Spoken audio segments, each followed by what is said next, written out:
नमो नमः, हार्दिक अभिनंदन।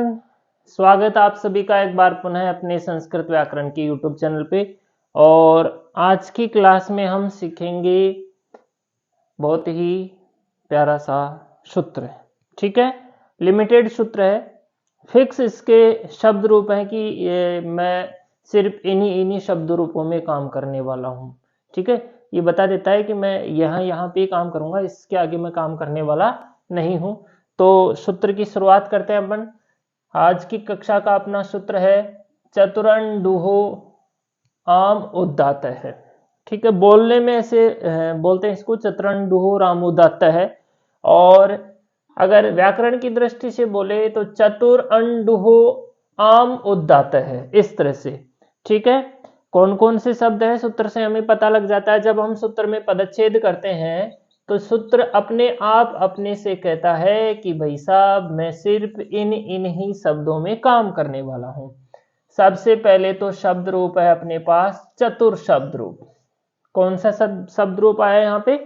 चतुर शब्द रूप। फिर आ गया यहाँ पे अंडुह शब्द रूप। अंडुह शब्द रूप, चतुर और अंडुह, ये दो शब्द रूप है।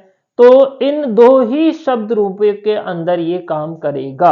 ठीक है, ये सूत्र कहता है कि मैं चतुर और अंडुह इन दो शब्दों में ही काम करने वाला हूं।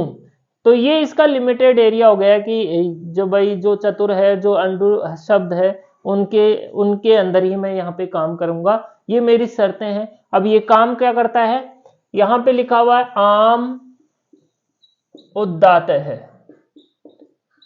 आम उदात्त है, आम का आगम करेगा। जो आम का जो आगम होगा वो उदात्त होगा। उदात्त अपने को समझने की बात नहीं है, अपने को ये समझना है कि चतुर और अंडुह शब्दों में आम का आगम होगा। ठीक है, चतुर शब्द होते हैं या फिर अंडुह शब्द होते हैं तो वहां पर आम का आगम होता है। जो अपने षष्ठी विभक्ति के बहुवचन में जो प्रत्यय होता है ना, सेम वैसा ही आगम होता है। अब ये आगम जो होता है वो कहां कहां होता है, कहां किन के बीच में होता है, क्या इसकी शर्तें, उसके लिए हम पढ़ेंगे इसकी वृत्ति। इसकी वृत्ति में लिखा हुआ है अनयो आम। ठीक है, अनयो यानी चतुर और अंडु है, ये दो शब्द हो गए। चतुर भी शब्द हो गया और अंडु है भी शब्द हो गया। चतुर शब्द और अंडु है शब्द। ठीक है, चतुर और अंडु है शब्दों में सात, आम चतुर और अंडु है शब्दों में सर्वनाम स्थान संज्ञा, सर्वनाम स्थान संज्ञा परे, जहां जहां पर सर्वनाम स्थान संज्ञा हो जाती है, चतुर और अंडु है शब्दों की जहां जहां पर सर्वनाम संज्ञा हो जाती है, सर्वनाम स्थान संज्ञा परे आम का आगम होगा।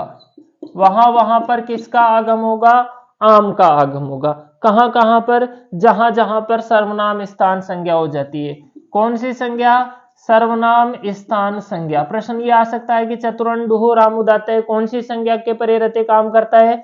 तो वो संज्ञा है सर्वनाम स्थान संज्ञा। सर्वनाम स्थान संज्ञा होती है पांच प्रत्ययों की, सु, औ, जस और आउट। तो ये जो सूत्र है वो इन पांच प्रत्ययों के अंदर ही काम करेगा। और इन पांचों प्रत्ययों में किसका आगम करेगा? ये आम का आगम करेगा, जिसमें से आ शेष रहेगा। जिसमें से केवल क्या शेष रहेगा? आ। मैं की इत संज्ञा हो जाती है और मैं की इत संज्ञा होने के कारण जो है मिदचो अंत्यात पर है, ये सूत्र जो है वो ये कहता है कि अगर आप ऐसे किसी चीज का आगम कर रहे हो जिसमें मैं की इत संज्ञा हो जाती है तो वो जो शब्द रूप है आपका, उसका जो अंतिम एच है उसके बाद आम का आगम होगा। तो यहां पर अपना जो अंतिम शब्द, अंतिम जो स्वर है वो ड में मिला हुआ ऊ है।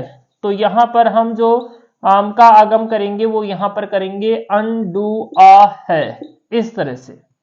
ठीक है, अन डू आ है, इस तरह से ये सूत्र आम का आगम करता है। सु में, औ में, जस में, अम में, औट में चतुर शब्द रहे या फिर अंडू है शब्द रहे, इन दो शब्द रूपों के अंदर ये यहां पर काम करने वाला है। किसका आगम करेगा? आम का आगम करेगा। आम में क्या शेष रहेगा? केवल आ शेष रहेगा।